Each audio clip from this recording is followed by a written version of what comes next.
Olá, olá! Esse é o Makers Gonna Talk, um podcast sobre a cultura maker e educação e tudo mais que permeia esses assuntos. A cada episódio a gente bate um pequeno bate-papo com fazedores, professores, educadores e artistas. Lari, quem vai estar aqui hoje com nós?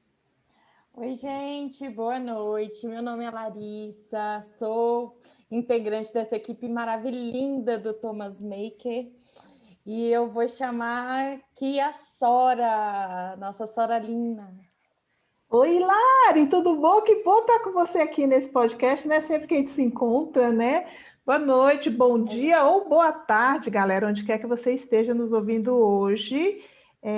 Eu estou aqui com essa equipe maravilhosa, minha equipe, o Dan e a Lari, porque hoje a gente vai receber uma pessoa muito especial. Aliás, a gente só recebe gente especial aqui nesse Makers Gonna Talk. Ela é professora de matemática.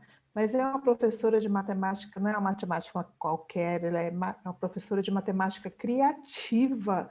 Ela é professora do Centro Juvenil de Ciência e Cultura de Vitória da Conquista, nossa amiga querida da rede de aprendizagem criativa, é mais um desses amigos que a rede nos trouxe.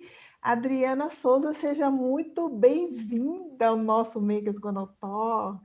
Eu que agradeço, Sora, Lari, Dan, pela oportunidade de conversar um pouquinho sobre educação, sobre as coisas que a gente gosta de fazer.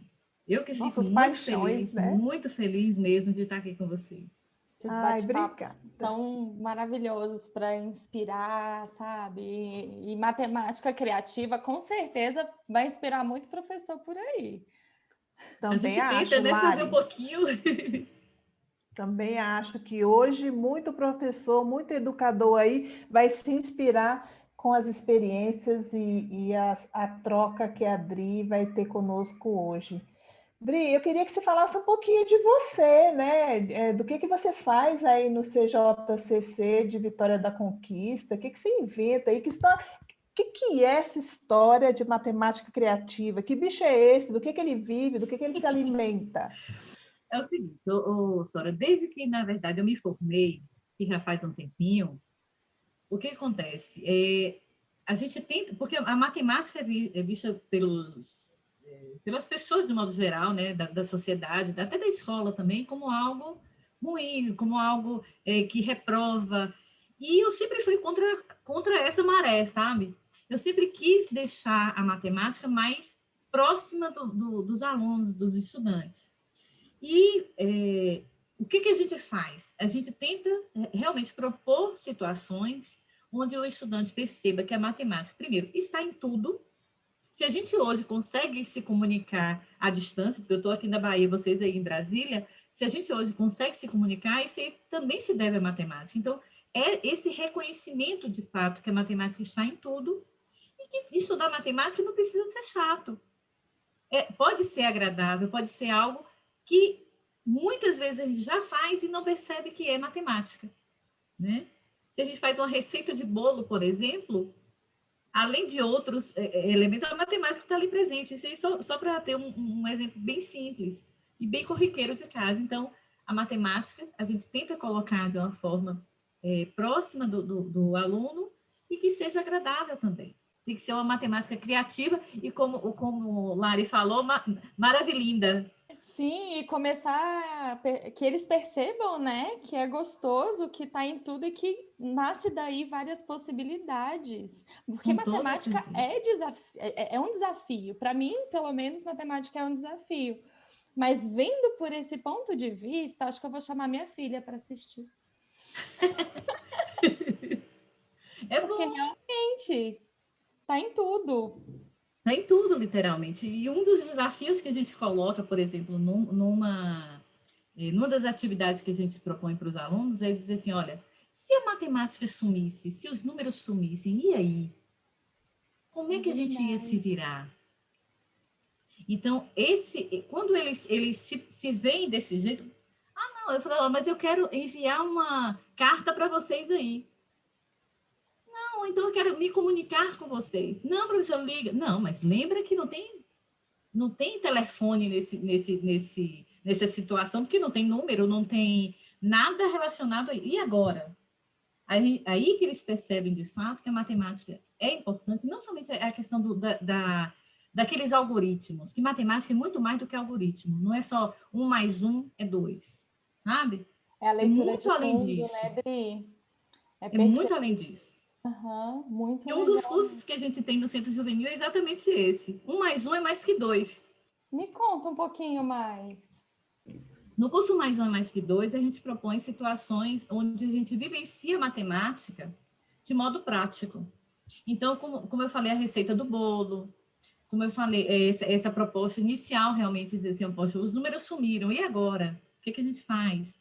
A gente tem situações de educação financeira, porque os alunos precisam, aliás, os jovens, de modo geral, precisam ter consciência, né, de como consumir. A gente trabalha com roupas de boneca, né, com as figuras geométricas, e esse trabalho terminou sendo assim, o objetivo inicial era fazer somente roupa de boneca com figuras geométricas. Só que isso aí rendeu várias situações de discussão em sala, porque aí, como eu falei, a matemática não se restringe somente à matemática. Então, nós discutimos ciências com alimentação saudável e a questão da cultura do corpo, né? A cultura do corpo perfeito, do corpo de modelo, que não é o caso, que cada um tem uma estrutura diferente. Então, a gente tem que respeitar as diferenças. O bullying na escola, por conta dessas diferenças. As bonecas, né, as indústrias, né, que também são direcionadas àquele perfil de boneca magrinha, loirinha, do olho azul, sendo que tem que ter a representatividade também. Então, a discussão foi imensa, além do que foi proposto, que foram as figuras geométricas, né, da roupa das bonecas. E tantas outras atividades. A gente trabalha com obras de arte, análise de obras de arte, como a Mona Lisa, as releituras de Mona Lisa, obras de artistas daqui da região. Então, a gente tenta mostrar a matemática de um modo mais amplo, não restrito somente a um caderno com continhas para resolver. Isso faz parte, mas não é o mais importante. Sabe uma coisa que eu achei muito legal na sua fala, Adri? É que você não tem a matemática, né, o currículo, como o mote da sua aula. Você tem a conexão com os seus alunos. E isso é tão bonito e tão importante, principalmente porque você está trabalhando com jovens, né? Isso. E se conectar e gerar esse sentimento de confiança, ele é para os dois lados, né? Para você ter uma ideia, quando a gente propôs esse curso no Centro Juvenil, porque o que é o Centro Juvenil? Só para, eu esqueci de falar um pouquinho, o Centro Juvenil é uma escola que atende os alunos matriculados numa escola regular. Então, os alunos frequentam por livre vontade, né? Eles não são obrigados a frequentar o Centro Juvenil, então eles frequentam no turno oposto ao que eles estudam, né? E quando a gente propôs esse curso mais 1 e mais que 2, que foi um dos primeiros que a gente colocou, o medo era exatamente esse, de afugentar os alunos por conta, o título já estava explícito, já era um curso de matemática, mas nós tivemos 25 inscritos, não, no caso, matriculados, foram uma turma de 25, e 25 terminaram. Então, isso aí foi uma alegria absurda. E numa outra turma, esses alunos que participaram chamaram os outros. E aí, na outra turma, foram de 25, terminaram 22, porque um adoeceu, o outro mudou de escola, e a outra menina não pôde mais frequentar por conta de mudança de cidade. Então, isso aí, para a gente, foi uma alegria, assim, algo assim, que extrapolou tudo. Eu falei, poxa, estamos no caminho certo, sabe? Então, isso aí foi muito legal. Então, foi muito bom. Isso que a Lari está falando é muito interessante, que é algo, inclusive, que a gente gosta muito de trabalhar nas nossas atividades, e às vezes a gente até começa o desenho dela por aí, que é você achar ganchos com a realidade e que traga realmente uma motivação real e um propósito real para aquilo que você vai ensinar para esse aluno, e aí o conteúdo vem a reboque dessa conexão, né? Então, por exemplo, os Objetivos de Desenvolvimento Sustentáveis da ONU, a gente adora trabalhar com os ODS, né? e conectar ele com o conteúdo. Muitas das vezes, começar por aí é algo muito interessante, né? Você trabalhar com essa parte de realmente se conectar primeiro com esse aluno, para a partir dessa conexão, você pensar como você pode trabalhar de maneira criativa o conteúdo, né? Isso eu percebo nas suas atividades e nos projetos que você toca no CJCC, que você consegue fazer isso. O seu raciocínio funciona muito por aí? Pensar primeiro nessa conexão para depois pensar no gancho para o conteúdo? Como é que isso acontece?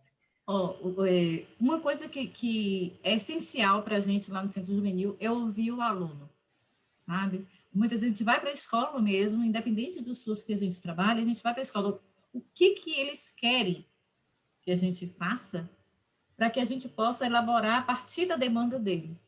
Então, por exemplo, qual é a dificuldade que se tem? Eu tenho dificuldade, por exemplo, no meu caso, de frações, ou então funções. O que eles têm dificuldade? Beleza. Então, a partir daí, o que a gente faz? A gente tenta criar situações em que a gente possa desenvolver esses conteúdos, né, esses componentes que eles estão precisando, né, entre aspas aí, mas que eles também tenham prazer de estar ali. Então, o desafio para a gente é muito grande, porque a gente tem que propor situações, ele não é obrigado a estar lá, então ele tem que estar lá por vontade. Então, essa conexão, Sora, é essencial. Se a gente não tiver essa conexão, a gente não tem esses alunos dentro do nosso espaço, que é o que a gente quer. Eu sinto, e é uma balança também isso, né? Você manter os seus alunos engajados, mas ao mesmo tempo que esse engajamento ele tenha profundidade, né? Naquilo que você está se propondo na aula, no objetivo da aula. Então, eu sinto que é uma arte, muitas vezes, botar nessa balança, né? O interesse do aluno, a voz do aluno, o mundo do aluno, e o conteúdo tem que estar presente. Exatamente, o componente curricular que está ali. Uhum. As propostas do Centro Juvenil estão ali vinculadas à escola regular, ao que é desenvolvido na escola regular. E no caso da matemática criativa, no caso nos cursos que a gente faz no Centro Juvenil, não se restringe somente a uma disciplina. Todos os cursos são interdisciplinares. Então, a gente trabalha com matemática, sim, é o ponto, é o disparador, mas os outros vêm também nessa profundidade também que vai surgindo, que a gente vai se debruçando nesses outros componentes, como eu falei até da boneca nesse instante. Então, inicialmente era um foco, só que desdobrou em muitos outros, sabe? Então, a gente trabalha com fotografia, que é uma linguagem que os jovens reconhecem. Todos, quando a gente pergunta quem é que tem Instagram aqui, todo mundo tem. Então, por que a gente não aproveita esse interesse para que a gente possa trabalhar? Então, a gente vai trabalhar, olha, razão e proporção, a gente trabalha regra dos textos, a gente trabalha retas paralelas, retas perpendiculares, ponto de interseção. Né? Então, a gente pega esse gancho. Aí, uma das alunas virou e falou assim, professora, eu não sabia que a fotografia, eu não gostava de matemática, mas eu amava fotografia. Aí eu perguntei, e agora? Né, que descobriu que a fotografia existe tudo de matemática. Ela, não, eu estou gostando de matemática e está melhorando minha fotografia. Eu falei, ótimo. Olha aí. Ah, que bom. Você ia falar alguma coisa, Dan? Não, mas agora que ela falou, eu até lembrei de uma... Eu me formei em design, né?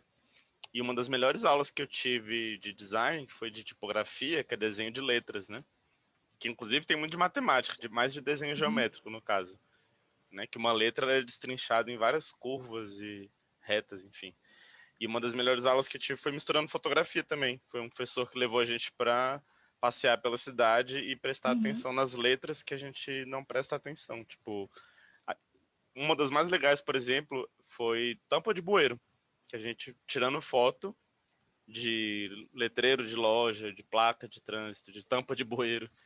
E aí a gente tinha que, com aquelas letras que estavam ali, imaginar as outras letras, destrinchar elas, geometricamente, inclusive, para fazer os módulos, digamos, da letra e chegar tentar imaginar como seria um alfabeto completo daquela né? Por exemplo, sei lá, tá escrito água pluvial numa tampa de bueiro. Tem que imaginar as outras letras que não estão ali. Também usando fotografia. Aí, Dri, E um Já são passeio, ideia já para você né? brincar de geometria. São ideias, eu gostei, Já com a viu? galerinha. Nossa, essa aula foi Aí, tá memorável. vendo? Tanto é que tá aqui na minha mente até hoje. Depois de quanto tempo, né? Foi Mais de 10 significativo. anos. Ó, Show. É engraçado, né? Como essa questão dessas aulas mais cativantes marcam a gente enquanto aluno, né? E aí eu fico pensando, Dri, você falou assim de que você está sempre procurando conectar o conteúdo da matemática e também combinar com outros conteúdos, inclusive, por sim, exemplo, eu sei que uma vez a gente conversou lá no congresso da Rede da Aprendizagem Criativa, a gente estava falando Sebac. da Rebac sobre o seu curso de culinária, que você fala que você trabalha matemática, mas tem também a química, né, por Sim, detrás, né, a física, por causa da questão do calor ou do frio, né? Então tem toda uma combinação disso. Você pode trabalhar até descrição de texto, se você for escrever essa receita, sim. ou escrever um blog post para falar dessa A receita, você memória pode afetiva também, né? memória afetiva por detrás daquela comida, você pode trabalhar poesia e literatura com isso daí, ou seja, essa questão de ter o olhar aberto para essas possibilidades, eu vejo como uma das tantas habilidades ou capacidades que o educador deveria de ter, ou a lente que ele deveria de colocar para olhar para o seu conteúdo, para a sua sala de aula de uma maneira interessante para esse aluno, né? Então, eu queria saber de você, o que você acha que esse educador precisaria, sei lá, de ter em mente ou de ter como perfil dele para ele ser esse educador mais criativo, mais assim passional e que consiga levar a sala de aula dele para esse nível, né, que a gente tanto quer que a nossa educação alcance. Ele precisa se preparar de que forma? Ou ele precisa despertar para quê? Que você acha? Você aí, enquanto professora criativa, participando da rede, participando de todas essas atividades que a gente vê você aí tão ativa. Partindo de mim, assim, primeiro eu não paro, sabe? Eu acho e tudo que a gente vive, eu acho que tem aprendizado, sabe? Eu acho que a gente tem que partir disso aí. Então, se você vai à feira, fazer compras aqui na feira, né? Numa feira livre, por exemplo, ali tem matemática pura.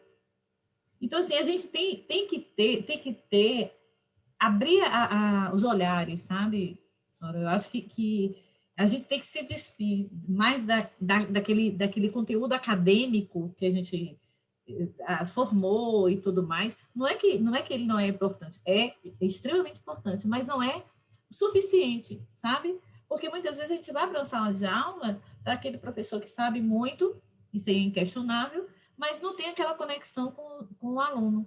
Eu acho que a gente tem que se despir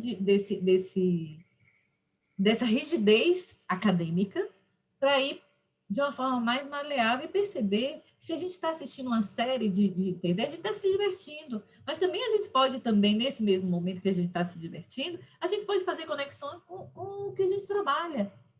Com aquilo, poxa, isso aí é importante, isso aí e não necessariamente na disciplina que a gente trabalha, sabe? Eu estou falando assim, tem coisas de matemática que eu utilizo, que não é somente de matemática, eu pego algo que não tem nada a ver, teoricamente, dizer assim, poxa, isso não tem nada a ver, mas a gente pode aproveitar para usar com o nosso aluno, para conectar, para poder, como você falou da receita do bolo.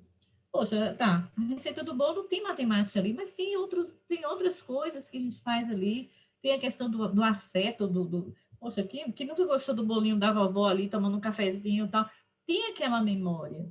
Mas tem também, aí a gente pode também partir disso aí e desenvolver um outro elemento, sabe? Então, são essas conexões, eu acho que a gente tem que, se vale a dica, vamos dizer assim, a gente tem que se despir realmente dessa rigidez acadêmica e tentar ficar mais leve, sabe? Eu acho que a gente tem e outra coisa, perceber que o aluno é nosso parceiro, não é Tudo bem que naquele momento ali a gente está numa posição de, entre aspas, né, comando. Mas ele também comanda. Porque muitas vezes a gente faz um planejamento, por exemplo, de uma aula, e de repente a aula vai para um outro lado, que também fica muito legal. Então a gente não tem que ficar nessa rigidez. Então é isso aí, sabe? É nesse ficar mais leve. Eu lembrei daquele filme da Disney, do Donald no País da Matemática, que aquele filme me marcou muito também, porque eu era uma criança de pais que também não... de família toda de humanas, ninguém se entendia muito bem com matemática, Nossa. eu incluso. Eu lembro dos meus pais assim com a cara de pânico quando eles tinham que me explicar ou me ajudar com o dever de casa. E aquele filme é engraçado, porque meus pais não tinham visto também, até na época que a gente alugou a primeira vez e assistiu, na época que se alugava filme. Sim. E ajudou muito a quebrar dentro de mim essa rigidez e me abrir, por mais que na escola ainda fosse, eu ficava lembrando daquelas coisas e pensando, tá, não é tão chato assim. É isso. Mas é essa ideia, né, que a gente tem que tirar. E esse filme é bem legal mesmo, Dan. Muito legal mesmo, assim. E ele é bonito. Primeiro que é desenho animado, né? Já aproxima um pouquinho mais, né? E os conceitos são trabalhados. Aí ele relaciona matemática com música, que tem tudo a ver, né? A questão das frações. Então, são essas conexões, Sora, que a gente tem que fazer. Sabe? Não, e não necessariamente só na mesma disciplina que a gente trabalha, mas nas outras também. Falando em conexões, e você falou aí também da questão de olhar para qualquer experiência com um olhar fresco e leve para extrair daquela experiência o que for melhor para o seu contexto, né? E você teve uma experiência recente, muito interessante, que a gente participou dela também, que foi o STEM Tech Camp, né? Um projeto lindo da USP com a Embaixada Americana, que junta todo ano, eles já estão no 4º ano do projeto, coloca junto todo ano professores do Brasil inteiro, gestores da rede de educação do Brasil inteiro, para aprender junto, se instrumentalizar com algumas boas práticas e tudo mais, mas também para discutir novas formas de trazer a educação STEM mais ativa para o seu contexto. Então, conta para a gente como é que foi a sua experiência esse ano como participante selecionada para o STEM Tech Camp. Bom, se for resumir em uma palavra, eu acho que maravilhoso seria a palavra assim que maravilhoso, como diz a Lari. Isso, maravilhoso. Porque, primeiro, é o que você falou, essa troca, né, de experiência entre várias pessoas de vários estados com realidades diferentes, né? Então, essa conexão é muito boa. Fora, né, fora essas conexões dos estados, ainda tem as palestras foram muito legais. Toda a vivência, né, tudo que foi proposto, tanto as palestras, as oficinas. Então, todas as oficinas tinham ali um propósito, mesmo que foi em um tempo curto, mas tem aquele gatilho de dizer assim, poxa, olha, existe possibilidade ali. Então, a gente captura aquele momento para poder transformar em outros mais adiante para novas experiências legais. E aí, eu parto do princípio seguinte, a gente se diverte. Se a gente se diverte, o aluno também pode se divertir, sabe? Então, a gente pode propor coisas legais para isso. E além disso, Sora, assim, teve que depois a gente também se reúne com o Estado, né, os professores e gestores do próprio Estado, para a gente propor um projeto de ação. E dentro desse projeto de ação já surgiu parceria com uma professora do federal, que a gente já fez alguma coisa, a gente já encaminhou, vamos ver se dá certo, sabe? Então, são essas conexões que a gente tem que estar abertos para aproveitar. E eu realmente aproveitei tudo, sabe? Poxa, depois da semana seguinte ficou um vazio, eu falei, poxa, nesse momento a gente estava tão conectado, né? Mas foi muito bom, nossa, todas as palestras, todas as vivências, os relatos também que foram colocados lá. Então, assim, a gente serve de experiência para a gente também. Então, foi muito bom mesmo. Assim. Eu costumo dizer que muitas das vezes esses eventos assim, principalmente as oficinas e congresso e tudo mais, às vezes até eu vou assistir uma oficina de algo que eu já sei, mas para conhecer uma forma diferente de ensinar aquilo. Pronto. Então, ou seja, a própria experiência em si é um meta-aprendizado, né? Então, assim, Exatamente. a gente tem que estar aberto não só para o conteúdo específico dessas oficinas, mas principalmente como elas são conduzidas, porque às vezes elas trazem uma forma de conduzir que podem nos ensinar algo também, Claro. principalmente nesse momento nosso online. A gente ainda está muito falar. aprendendo sobre isso, né? Sobre esse meio aí que é meio não é concreto, é totalmente virtual, né? Não, totalmente. Que A você gente está acha? aprendendo o tempo todo, né? É, E só, no caso, no Centro Juvenil, por exemplo, ano passado, quando teve a pandemia, quando começou, né, esse distanciamento, a gente estava começando o primeiro ciclo, né, quer dizer, o primeiro curso, vamos dizer assim, a primeira etapa. E aí a gente tem cursos, né, por exemplo, tem 3 etapas por ano. Então, são 3 cursos que os alunos podem fazer, assim, mais ou menos assim, por ano. E aí, aliás, eles podem até fazer mais de 3 cursos, né? Que eles podem fazer vários cursos durante a semana. E pode fazer de várias áreas também, eles que escolhem. Mas, por exemplo, de matemática, a gente tinha começado a fazer turma de fotografia e turma que é um curso da sua conta, que é um curso de educação financeira. E com a pandemia a gente parou, né? Não teve como continuar. Então, a gente teve que ressignificar todas as atividades que eram voltadas para o presencial, para a gente fazer no online. E aí, nós utilizamos o ambiente Moodle, foi muito rico, né? A experiência, mas diferente, né, do que a gente tinha proposto inicialmente, mas foi muito legal. Eu tô assim, aqui calculando, porque quando você está junto do aluno, a gente falou muito sobre conexão, né? De estar dentro dos interesses, da voz para o aluno. E quando isso foi do modo assim, presencial, físico, você está ali pertinho, para o modo online, para o modo remoto, que você já não está mais tão perto, né? Como você conseguiu? Porque matemática criativa me vem à mente alguma coisa mais tátil, né? Alguma coisa mais presencial. A gente conseguiu. E aí, me conta como vocês fizeram? Qual foi Olha, o segredo?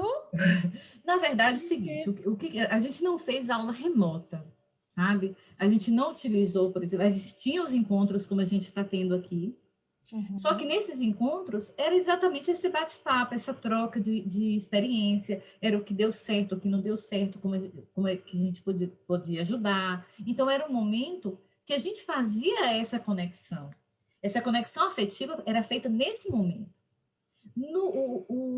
A parte do conteúdo, vamos dizer assim, a grosso modo dizendo, a gente discutia nos fóruns, a gente discutia dentro do ambiente, que também era rico. Então, a gente conseguiu fazer as duas coisas. E falando a respeito das atividades concretas, vamos dizer assim, a gente propôs atividades onde eles filmavam essas atividades, onde eles relatavam todo o processo, eles fotografavam. Então, assim, a gente tinha essa conexão. E depois, nesse encontro presencial, né, online, eles iam contar como é que foi a vivência. Então, foi muito bom. Eu vou Foi chamar muito legal atenção para esse mesmo. gancho, porque realmente é uma sacada importante, né?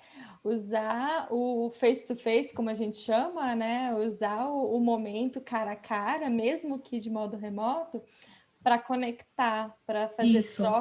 troca, né? Troca de ideia, troca de proposta. Não era aula, sabe? Não era aquela aula tradicional, como as pessoas falam, não era quadro. É tanto que uma coisa que a gente tem na sala, lá, a gente tem até um quadro. Só que, se você for olhar, a gente não usa. A gente tem, caso seja necessário. Por quê? Porque a gente não tem essa necessidade, por exemplo, de fazer essa coisa do quadro.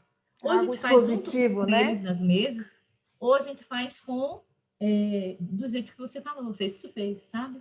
Então, essa Você conexão é conseguia. extremamente importante. E essa parte de entregar o currículo, né, o conteúdo, de forma que eles pudessem resolver e produzir no momento deles, né, num momento fora do encontro. Você conseguia manter um feedback, uma avaliação desses momentos também? De que Sim. forma você conseguiu fazer isso? Nós tínhamos dentro do ambiente, além dos fóruns, né, que eles participavam, onde eles têm... Porque, assim, no ambiente online, se você não participa, você não é visto e você não consegue ter essa conexão tanto com os colegas, né, quanto com o professor.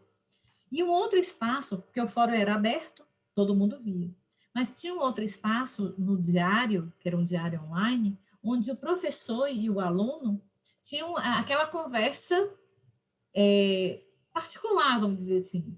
Então, nesse espaço, ele ficava livre também para tirar as dúvidas, para poder falar do que estava passando. Então, era um espaço onde ele tinha uma conexão direta com o professor, além do encontro online toda semana. Muito legal isso, porque você conseguia envolver os alunos, aqueles mais com menos vergonha, né, que gostam de participar e ligar a câmera, e consegue envolver também aqueles mais tímidos, né, que preferem falar só com o professor. Eles existem. Engraçado, tu falou a questão de timidez, normalmente os alunos não gostam de aparecer, né? E Jovens, a professora então... que vos fala é do tipo Aparecida, né?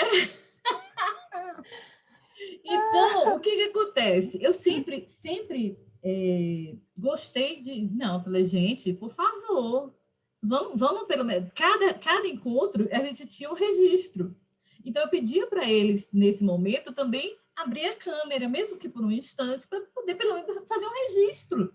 Então, quem estava longe, a gente não tem que estar longe somente... a gente tem que estar pertinho ali, sabe? Já então, saiu uma dica aí, ó, que se você quer que seu aluno abra a câmera, diz que você vai tirar uma foto. Se seu aluno é jovem, fala, tem selfie. É por aí. É o dilema de todo professor no ambiente online, né? Fazer com que esses meninos engajem. Tem alguns que ainda resistem, né? Mas a gente tenta. Eu acho que assim, a questão toda de... mais uma vez, a questão do professor ser... também se despedir disso, sabe? De convidar, de estar junto ali, sabe? Então, assim, você não me via, por exemplo, no encontro com a câmera fechada. Isso já começa daí. Câmera fechada, para mim, não existe. Para mim, eu gosto assim, né? Do cara a cara, a gente está falando de conexão, né? E aí, quando você se importa com o aluno, fala, abre um pouquinho, deixa eu te matar a saudade, deixa eu te ver. Ele se sente importante e abre. Exatamente. E é essencial, né? Para a gente... porque além disso, além do ambiente online, a gente tinha também o grupo pelo WhatsApp. Então, a gente, quando não estava lá, estava... Todos os lados a gente tinha cercado de possibilidades, né, de conexão. Eu acho que também, sabe o que é, Sora? De carinho, sabe? Eu acho que a gente tem um pouquinho de carência de cuidado, todo mundo gosta de estar ali, cuidado, de estar ali sentindo que a pessoa está se importando. E nós fizemos no primeiro encontro, só foi a turma que estava presencial aqui em Vitória da Conquista. No segundo encontro, a gente conseguiu fazer o segundo encontro, foi aberto, restrito não, foi aberto para toda a Bahia.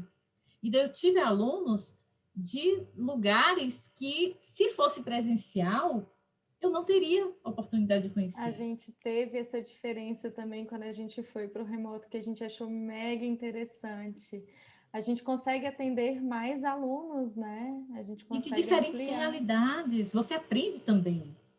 Você enriquece, e a gente teve né? um concurso, teve uma situação interessante, o seguinte, nós fizemos um concurso de fotografia criativa, né, dentro do Instagram, os alunos publicaram dentro do fórum, né, do ambiente virtual, e aí A gente colocou no Instagram para as pessoas voltarem, né? E teve uma menina que ganhou, que era de uma cidade perto daqui de Vitória da Conquista. Não era da sede aqui. Era de uma cidade pertinho daqui. E aí, por acaso, ela veio. Eu falei, ó, primeiro era uma caneca com alguns doces, né? Coisa que os jovens gostam. E aí, ela passou aqui em casa. Aí, uma professora passou aí para buscar. Eu ia mandar pelo correio. Ela falou, não, mas eu tô indo para aí, eu pego. Tá bom. E o engraçado foi o seguinte, ela olhou para mim, professora, eu achei que a senhora era maior. Eu falei assim, eu achei que tu era menor. Então foi muito engraçado, porque a gente era muito próximo aqui, né, no computador, mas ao mesmo tempo que a gente não tinha a noção do tamanho, né? Porque a gente fica sentado, a gente só visualiza do busto para cima, e aí ela falou, mas eu achei que a senhora é maior. Eu falei, não, eu tenho 1,60 m. Ela, professora, eu tenho 1,72 m. Eu, oi.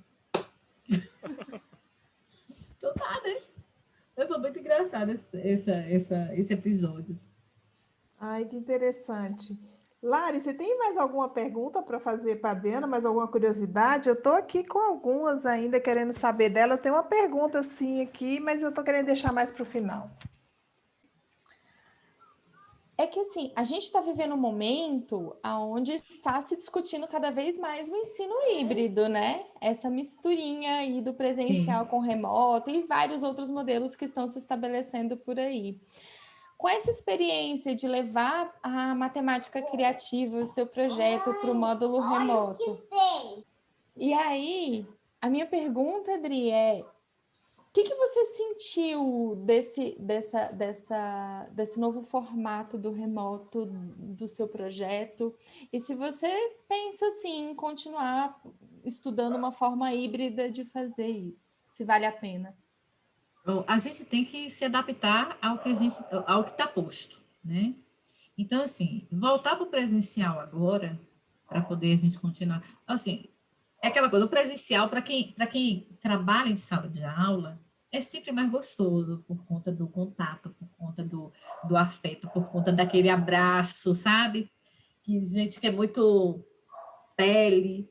Mas, enfim, a gente também tem que ter consciência, a gente tem que ter responsabilidade para a gente também ver o que é possível, né? Atualmente, não dá para voltar presencial. Se o ensino remoto, se o ensino híbrido é uma possibilidade, então a gente tem que aproveitar essa realidade. No caso do ensino online, a gente teve essa experiência que foi muito rica, foi muito positiva. Mas aí tem também um outro fator que a gente tem que observar, que é a conectividade dos alunos, né? Que os alunos ainda não estão suficientemente conectados, assim, para poder participar. Então, isso aí é um ponto de observação, como também aí no caso do híbrido.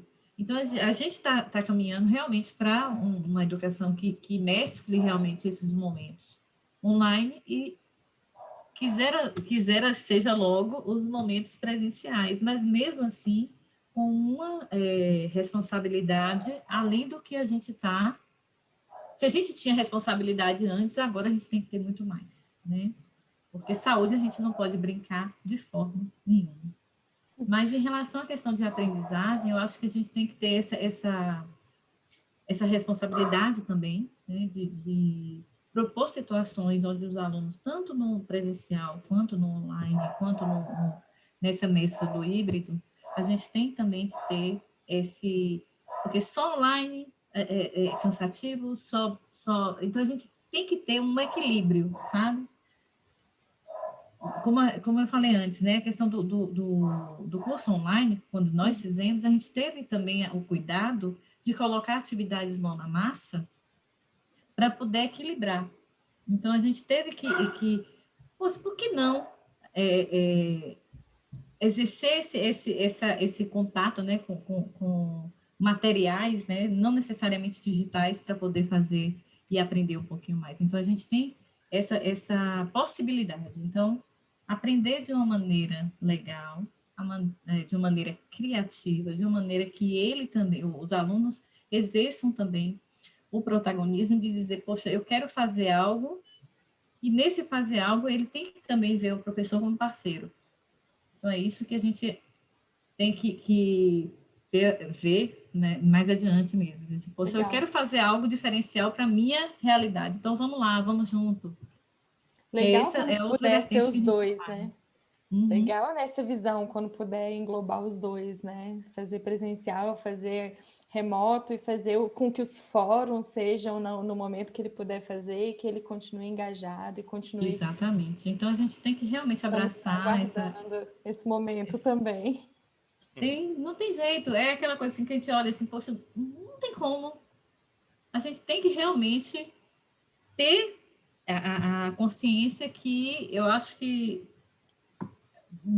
a escola realmente mudou, né, diante de situações desse tipo, até essa situação nossa ficar resolvida, né? A gente tem que ir se adaptando, né? Legal. Como a gente faz o tempo todo nos planejamentos que a gente faz na sala de aula. Bacana. Para mim ficou de aprendizado hoje, Dri, os 4 canais de contato e que, claro, quando for possível ser o híbrido, né, acrescentar o presencial, né, a aula aí, mas você criou muitos canais de contato com seus alunos, né? E isso engloba mais alunos de diferentes perfis, né? Diferentes formas de se introduzir currículo, conteúdo, de conectar. E deixa eu recapitular para ficar aí com uma dica final. É o fórum, eram os O fórum de encontros. discussões, os encontros online, Você o tinha um diário, canal direto no diário e o WhatsApp. online e o WhatsApp. Legal. Exatamente Então, isso. fica aí como dica, manter os canais, né? Quanto mais Exatamente. canal. E eu tenho contatos, inclusive, o curso terminou. Os cursos terminaram, porque a gente ainda não voltou ainda a essa rotina novamente de cursos, né? Mas os alunos continuam em contato com a gente. Então, assim, seja pelo Instagram, seja pelos outros meios de comunicação, pelo WhatsApp também, mas eles continuam me procurando, olha, e aí? Eu fiz isso, olha, e principalmente das fotos. Olha, professora, olha que foto linda que eu tirei. Então, assim, é essa conexão com os alunos que a gente não pode perder. Isso é muito Posso legal. dizer que eu amei esse Makers Gonna Talk. Amei, estou inspirada, aprendi um monte, foi uma aula, você é uma inspiração, uma pessoa linda. E que, por favor, continue esse seu trabalho, porque os jovens precisam. Os jovens precisam de professores Lari, eu também realmente agradeço. interessados neles. A gente fala tanto de aluno interessado na aula, aluno interessado no conteúdo, e a gente fala pouco de professor interessado no aluno. E foi, assim, uma delícia te ouvir falar muito sobre isso, Dri. Parabéns. Eu que agradeço. Eu que agradeço a oportunidade de contar um pouquinho do que a gente faz aqui. Porque realmente eu tenho que dizer o seguinte: o Centro Juvenil é um espaço realmente diferenciado, onde a gente também tem essa oportunidade única de fazer as coisas que a gente acredita, sabe? E a gente tem a estrutura que a gente precisa, sabe? Então, esse ponto aí é essencial. E compartilhar com outras pessoas, para que as pessoas conheçam, para que as pessoas possam entrar em contato com a gente. A gente está aberto mesmo, sabe? A gente está aqui. Eu brinco o seguinte, eu falo, conhecimento bom é conhecimento compartilhado. Experiência Sim. boa é aquela experiência que a gente vai, troca, e a gente sai mais rico do que a gente entrou. E maker que é maker, compartilha. Não é? Não é isso, sabe? Então a gente tem que realmente valorizar e compartilhar essas experiências, que quanto mais é aquela coisa que a gente acha que quanto mais divide, que a matemática nesse ponto aí tá equivocada, no nosso caso é quanto mais divide, mais a gente tem. Quanto mais divide, mais multiplica? Como que é o negócio aí? Se for colocar bem assim. Então é isso, sabe? E eu lhe digo o seguinte: se você também sai inspirado, eu também saio, sabe? Dessa nossa conversa, que foi divertido, me diverti muito com vocês, Dan, Sora e Lari, assim, Vocês também são os fofos, assim, e deixam a gente à vontade a ponto da gente conversar demais. Ah, que maravilha! Esse é o nosso intuito. E para quem está assistindo ou ouvindo a gente, a Sora teve um problema de conexão, então ela não vai finalizar com a gente, mas com certeza fica o nosso agradecimento como um time. Totalmente. Muito obrigada. Ó, gratidão. Obrigado, Adriana. Obrigada, Dan. Até breve, esperemos. Pois é! Seja aqui online, seja aqui em Brasília. Em breve a gente aparece. E chegamos ao fim de mais um programa. Queremos agradecer a presença da Adriana hoje, e da Sora e da Lari, claro, também. E um agradecimento também à Casa Thomas Jefferson, a equipe do RC, do marketing. O Makers Gonna Talk é produzido pela equipe do Thomas Maker. Vinheta de entrada feita pelo Ico. Editado por mim, Daniel Galvão. Continuem aprendendo, ensinando e fazendo. E até o próximo episódio.